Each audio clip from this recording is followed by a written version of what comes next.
Welcome everyone to a special interview. I'm here joined with the 2018 World Champion from Taiwan. It is Chia-Ching Wang, who is not only a World Champion, but a 2-year-in-a-row finalist, not just in 2018 and 2019 as well. What's up, and how are you doing? 就可以跟大家打招呼啊。Hello. So I'm just gonna ask you some generic questions about Yu-Gi-Oh and life in the OCG, because we're from the TCG and that's a completely different region in terms of its rules, card pool, and all these kind of different things. So I just wanted to ask you, off the bat here, tell us a little bit about yourself. Who are you? How did you start playing? Where you're at today with Yu-Gi-Oh? So, hi everyone. My name is Wang Jiaqing. I'm from Taiwan, and I've been playing Yu-Gi-Oh for more than 10 years. I started playing when I was in high school, and now I'm almost 30. And to me, the game right now, I think I'm still learning because the game is quite complicated. You guys know the modern Yu-Gi-Oh, so I still have problems with all the different archetypes and all the different strategies. So yes, I'm still learning the game, like you guys. I'm not sure if that's like a being really humble thing, or has he had a break or something recently? It's been playing. There's no hiatus or something. But again, like the new products every month, and every 4 months new BANLIST, and especially right now the meta is kind of like balanced. So yeah, he's still learning. For that matter, so I guess that's just the champion mindset. You're always improving, so that's really cool to hear. I want to ask, I guess, going into more questions here. First of all, I just want to know, what is a typical yearly cycle like for duelists in Taiwan? So, for example, here it's local, regional, YCS. What is the cycle for him in Taiwan? Like, how does he go from like local play all the way to Worlds? So basically, yes, we have locals, and if you get the points, you can probably you can get seeded into the regionals. After regional, it's the Asia Championship qualifier. So in Taiwan, if you qualify for regional, and if you qualify for Asia Championship qualifier, and then you can go compete against the Singapore, Malaysia, for example, and then in that Asian Championship, if you advance into a final, then you can go to Worlds, pretty much like this. Top 2. So you have to go to Worlds. To qualify to regionals? Yeah, it's like regionals and then Asia Championship qualifier, and then if you qualify only one spot, and then you go to the Asia Championship, and then every Asian country players compete there for the two spots for Worlds. Okay, that's cool. It sounds like there's some similarity. So, I guess the regional would be the equivalent of nationals here, because you qualify to nationals, and then nationals qualifies you to. Well, I suppose there's like an extra step in OCG. Actually, like championship qualifiers is more similar to nationals. Yeah. Right. Okay. Okay, that's interesting. I want to ask, how does he find out about the current meta in OCG? Like, what resources are available? So basically, if there are new products, new cards, he's gonna check those cards effects first. So if they are like an archetype that features role type effect, or you can special summon something from a deck, those are probably something that worth looking into, worth studying. So this is the first step, and then the info, he normally go check them on the Twitter. So basically, Japanese website, Japanese Twitter, and also mainland China. The website in mainland China. And what is it? Oh, right. Okay. What is it called? Okay. I'm curious. What is it called? He didn't mention. Okay, I'll ask him. In China, they have the like kind of equivalent called Weibo. So it's pretty similar to Twitter, but you just Chinese Twitter. So basically, that's his main info source. What are the general attitudes of people at local play? Is there like a competitive casual divide? Do people generally kind of merge together quite well? What's like the general attitudes towards casual and competitive play? So it depends on the locations, right? So if the locals is in a more popular location, then the players are prone to competitive. They are more competitive. But if the locals is not at that popular locations, then the players that you can call them casual, right? Pretty much. And what about the perception of each other? Because sometimes, like for example, here, you know, casual players might not be like, you know, like, oh, you're such a try-hard, you know, you're playing this like meta deck. And then sometimes, you know, competitive players on the opposite side can be like, you know, your deck is so bad, why would you play that archetype? Is that like a similar sentiment sometimes? They despise each other. Something yeah, like that. Like almost like a bit of a, you know what I mean? Yeah, I get it, totally. So this used to happen a lot, but nowadays it's not really that prominent because actually the rogue decks or like the non-meta decks, they can still do a lot of things. So that's really it's like, interesting. It's pretty similar here. Was there anything else you wanted to add?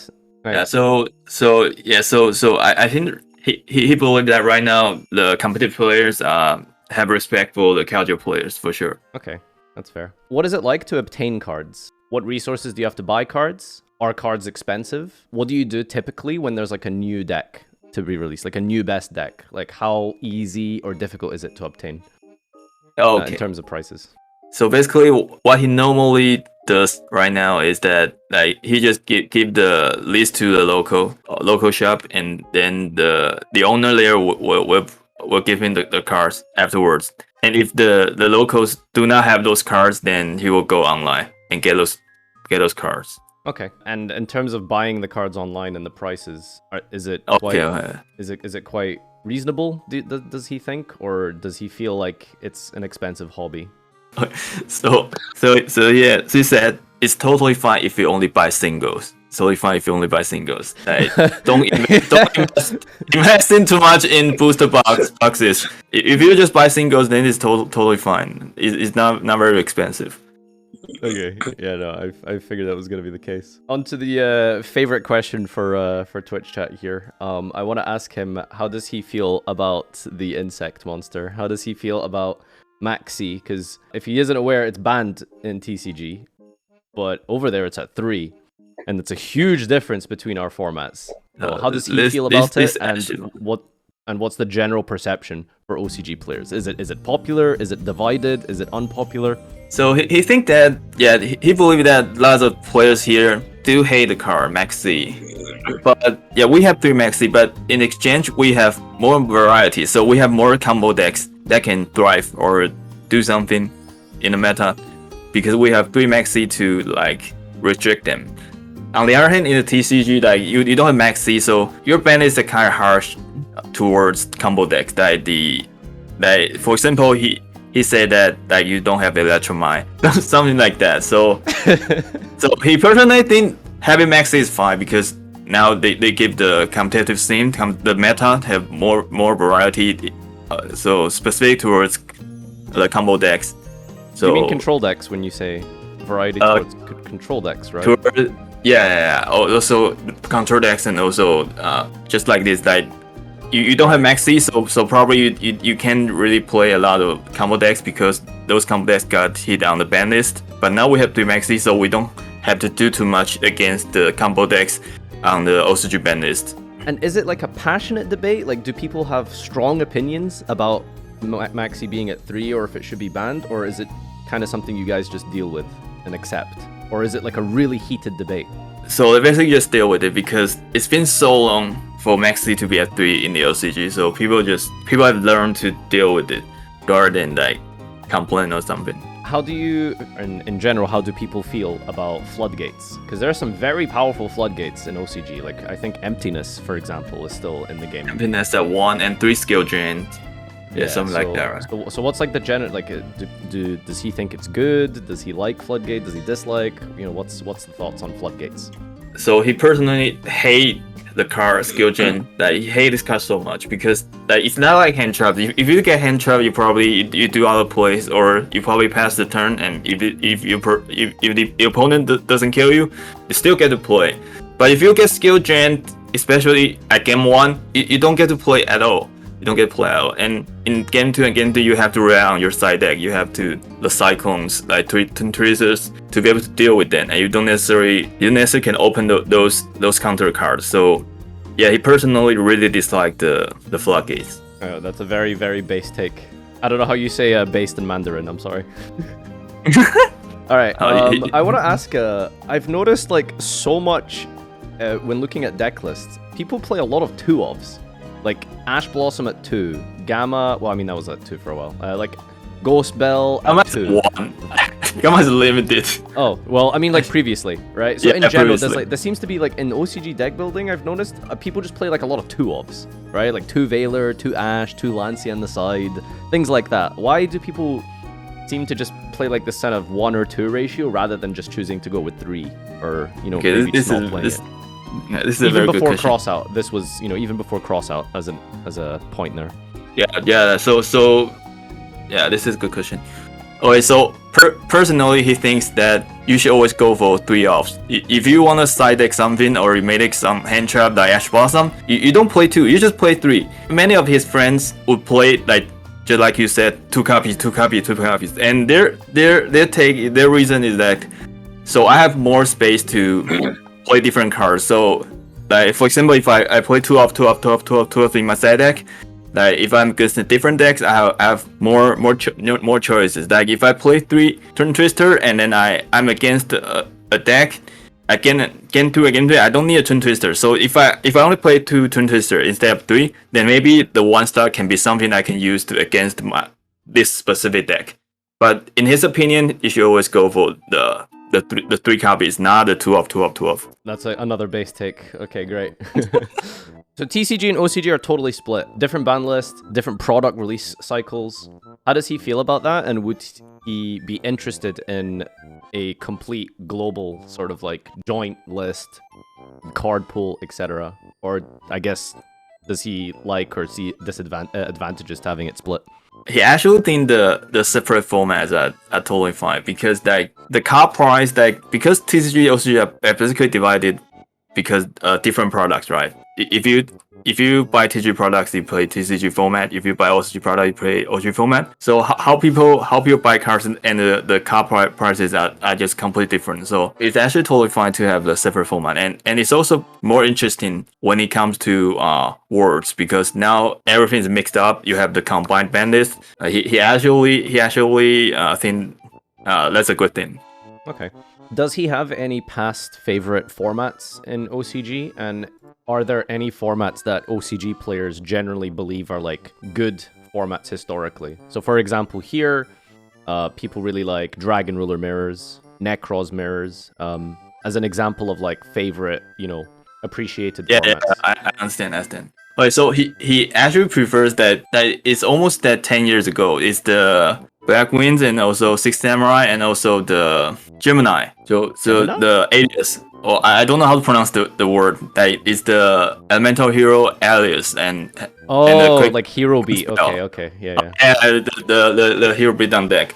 So he liked because it was relatively slow. Like right now, do people actually care about card advantage? No. I who cares about card advantage? If I can't do anything, I just die. People used to die. I only set 1 card. I don't want to set 2 cards, because then if I set 2 cards, I lose to Heavy Stone. No, who cares? Everyone just set 5. Like you have Duster. Because if I don't set 5 and I just die. So he preferred those like the more slower, like the previous formats. So in general, does he prefer like the sort of old school Yu-Gi-Oh? Yeah, he said he definitely preferred the classic Yu-Gi-Oh, old Yu-Gi-Oh. Like he even said the term Go format. He mentioned the term Go format. He liked the Go format because like that's more back forward, right? So that's his take. Okay, cool. What were the perceptions like when Pendulum was first released and introduced? Because it was a very different mechanic to Xyz and Synchro. So how did the general public feel towards when Pendulum was first shown? Okay, so when the mechanic first announced, that he and his friend already thought it has that such great potential. Even though there was not many good Pendulum cards yet, but they believed that he had great potential. And then it happened with the Pepe, or what's it called? That's just too broken. You map it out 5 monsters, and if your opponent clear board, next time you just map it, you map it another 5 monsters onto a board. So I think it's pretty good for the Master Rule 4 to have the restriction on the Pendulum monster special summon from the extra deck. That's a good one, I believe. So the and the general perception, even from more casual players, did they really hate Pendulum initially? So initially, people were fond of the new mechanic, the Pendulum mechanic. They believe that at least has great potential, and it is really fun. A card is a spell, and also is a monster, so it was really welcome. And then Pepe happened. So people were then that, oh no, this is just too broken. No, this is overtuned, something like that. So that's basically the perception or something. Yeah, pretty similar here. And then further on from that, how did people feel about Master Rule? Master Rule 4. Because even just ignoring Pendulum, it restricted like synchro summoning. How did he feel about that when it was first? Yeah, that was a huge one. Okay, the entire Link mechanic was announced. Most people were pissed, especially those who were playing like Pendulums or play the synchro decks. They were really like, what the hell? What is this? I have to buy your new mechanic, your new cards, so I can play my deck.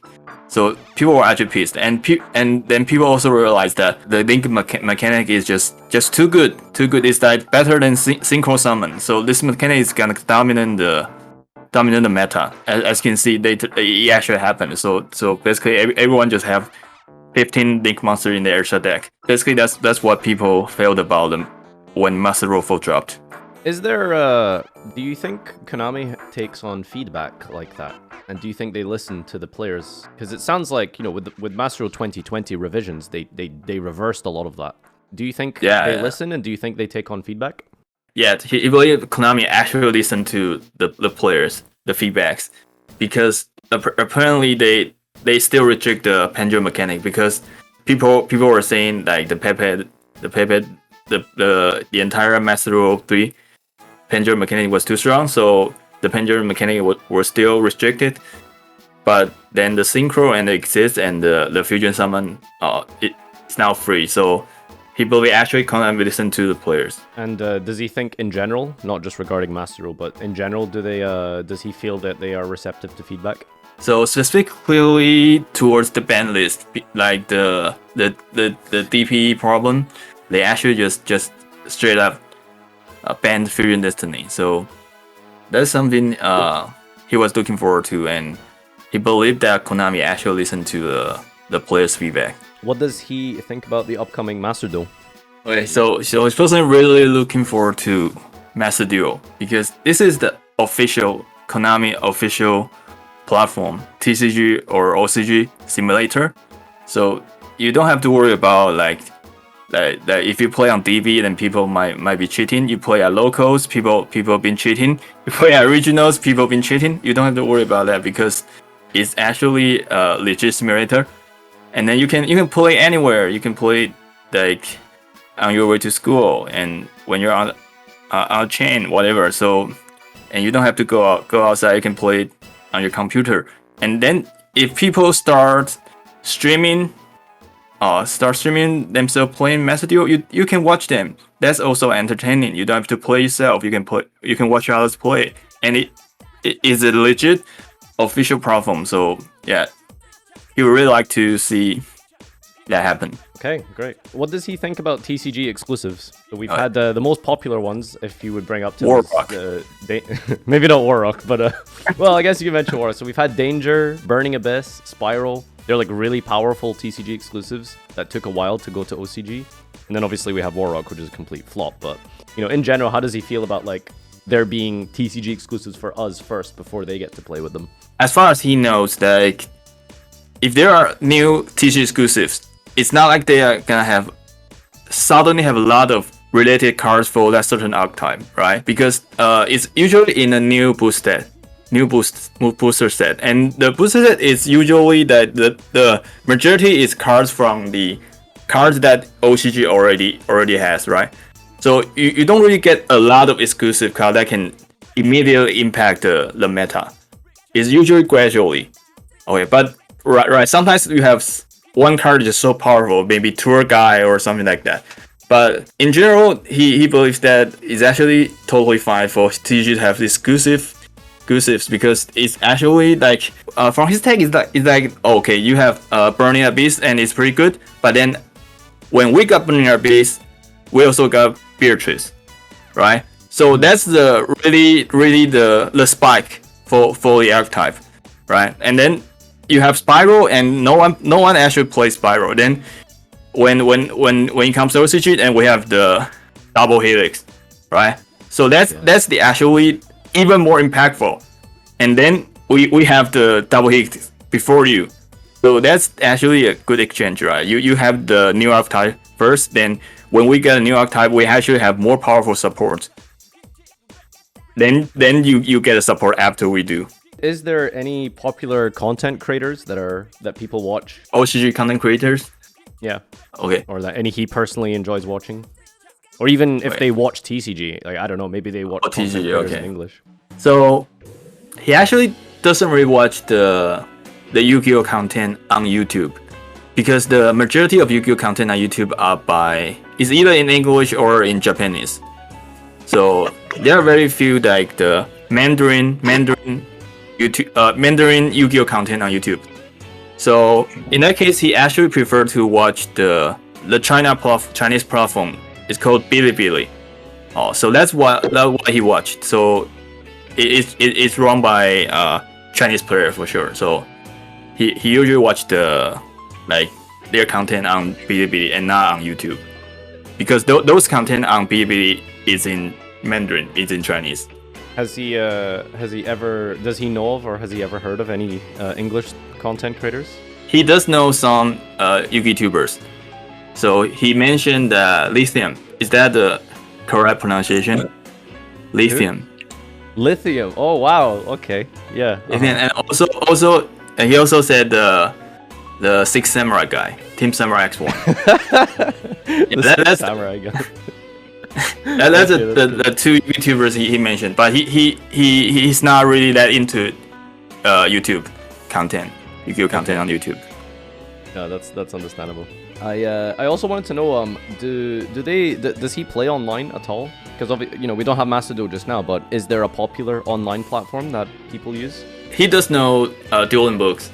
He knows DB, but right now he actually prefers the YuGIOh Pro. It's not EDO Pro. The YuGIOh Pro he's playing is the Chinese YuGIOh Pro, not the EDO Pro. So it's more OCG reliant. So and that can also have the ranked. You can also play ranked on the YuGIOh Pro. So it's pretty much like DB. Right. He can actually play ranked on the YuGIOh Pro.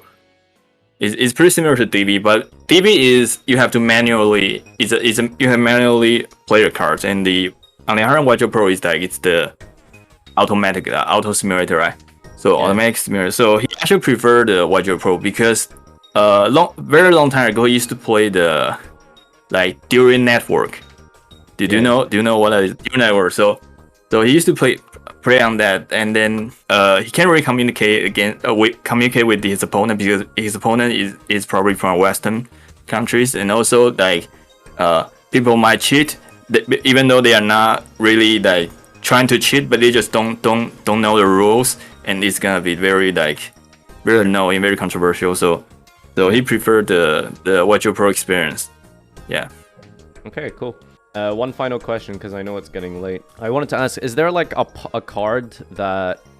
so two cards I'm looking for. Is there a card that from their ban list that people really, really support and want to come back to the game from being banned? And is there a card that people really, really want to be banned in OCG? Okay. That's a good one. So first I asked him, is there a card that people really want to be out of the ban list in the OCG? So he mentioned two cards. One is the Masterpiece, and I was kind of shocked because Masterpiece, right? So, but it's actually not everyone want the Masterpiece to be out of the ban list. It's just one guy. Every time when the ban list is coming, one guy with the Masterpiece as his profile picture, and he has the he has so many masterpieces. Just like how many Warlock Mountain you got, and he just posted, oh yeah, the masterpiece is coming out for this ban list. So that's what came to his mind when I asked the question. So that's the first one, and then the second card is actually Dryden, Zodiac Dryden. So when Dryden was forbidden for such a long time, people were advocating unbanning Dryden, and then it actually came off the ban list.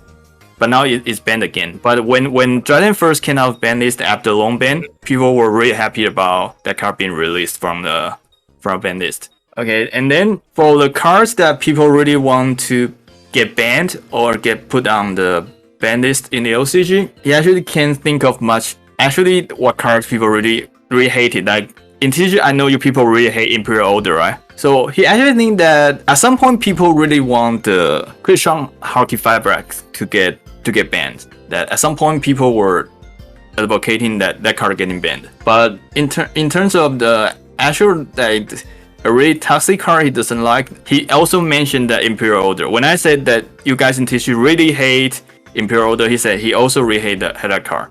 But do people really want that card to get banned in OCG? Actually, not that much. Just far from the how you guys feel about the card in the TCG. No, not really that many OCG players actually like want the card to get banned. But it's still a pretty annoying card to him, right? Okay, cool. So I just wanted to ask one more question. So he probably like isn't very familiar with TCG and doesn't play it a lot. But if he's seen the ban list, it looks like OCG is just more exciting, right? Because you guys have so many cards we don't have, right? In TCG, we have Grass banned, Denglong banned, Olion banned, Harp banned, Electromite banned. Like, these are so many cards that OCG just have. You know? Like, does he feel like OCG just looks more fun to play, at least? Or what? Or how does he feel like ours is so much, just feels way more restricted than they do? Okay. He does like that OCG have more cards that's not on the ban list, so more deck people can try to build compared to the TCG. But if he were to choose that from now on he has to choose that if he wants to play TCG or he wants to play in the OCG, he'll definitely go for the format that has no Maxi.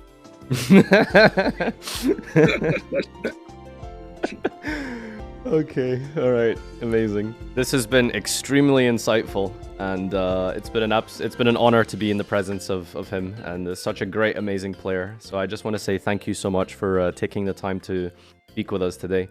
Does he have any final comments or things he wants to say or shout out? So he said he really appreciate this opportunity to spend some time with the TCG community, because this is actually a very special interview for him, because previously when he got interviewed, is usually the question was usually like, what do you think of my control? So